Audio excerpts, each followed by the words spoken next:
Good morning, welcome to CATEX TV. My name is Frank Fortunato. Today is Thursday, January 16th, 2014.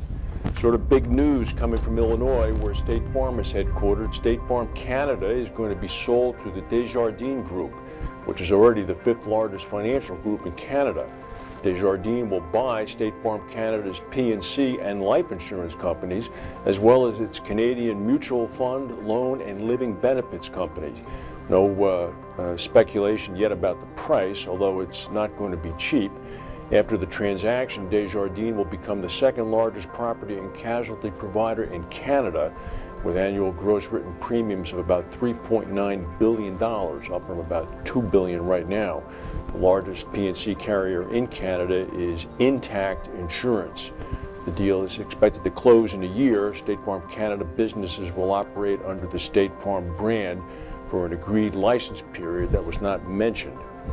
John Nelson, the chairman of Lloyd's, in an interview that was posted on the Lloyd's website yesterday, made some interesting observations.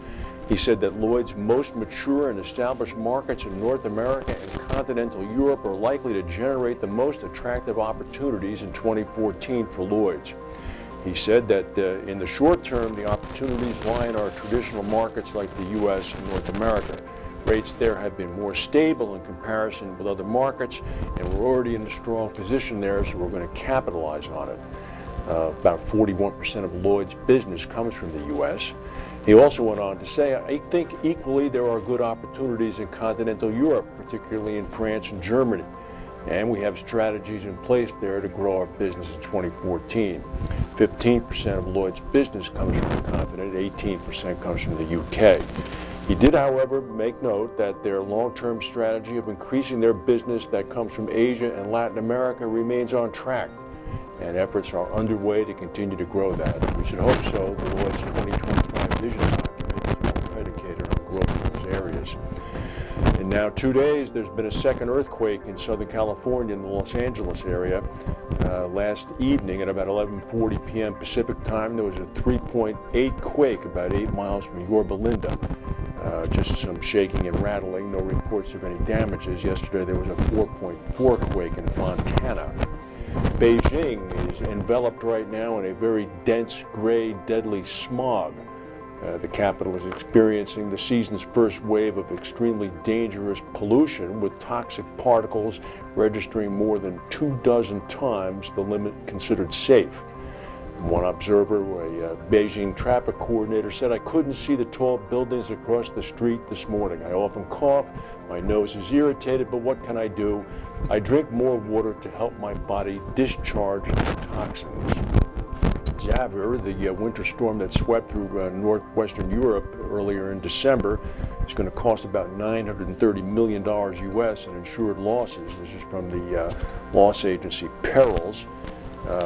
It also noted that the big storm Christian that went through in November is going to cost about $1.25 billion. The most expensive European storm on record is Lothar, which went through in 1999, which ran up losses insured of about $6.4 billion U.S.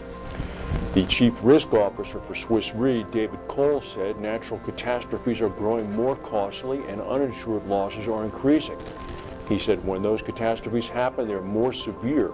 He said more losses are occurring because of increasing urbanization and interconnectedness. He said interconnectedness leads to more risks. A lot of the risks continue to lie with the people who are sitting on it, literally. Swiss Re said that economic losses from disasters globally reached $130 billion last year. Only $44 billion of that was actually insured. The World Economic Forum, which is getting revved up for its annual Davos event, came out with their latest update to their global risks list. This is like the 10 best dressed people, but the likely and most impactful risks that the World Economic Forum sees in 2014 are as follows: income disparity, extreme weather events, unemployment and underemployment, climate change, and cyber attacks. Very interesting. The current international scene is seeing some relaxation of the sanctions on Iran, and Europe is just days away from suspending that ban on reinsuring oil tankers, which was bringing in Iranian crude oil. reinsurance for oil tanker shipping to countries such as India, China, Japan, South Korea, Turkey, and Taiwan has been held up now for about 18 months, depriving those countries of much-needed crude oil in order to process the refinery oil in their countries. Iran's oil exports have plunged to about 1 million barrels a day from 2.5 million before the sanctions were in place. Those countries are waiting eagerly for the relaxation. It's expected to come later this week. And here's an interesting story. We always talk about aging pipelines in the United States, natural gas pipelines that frequently explode.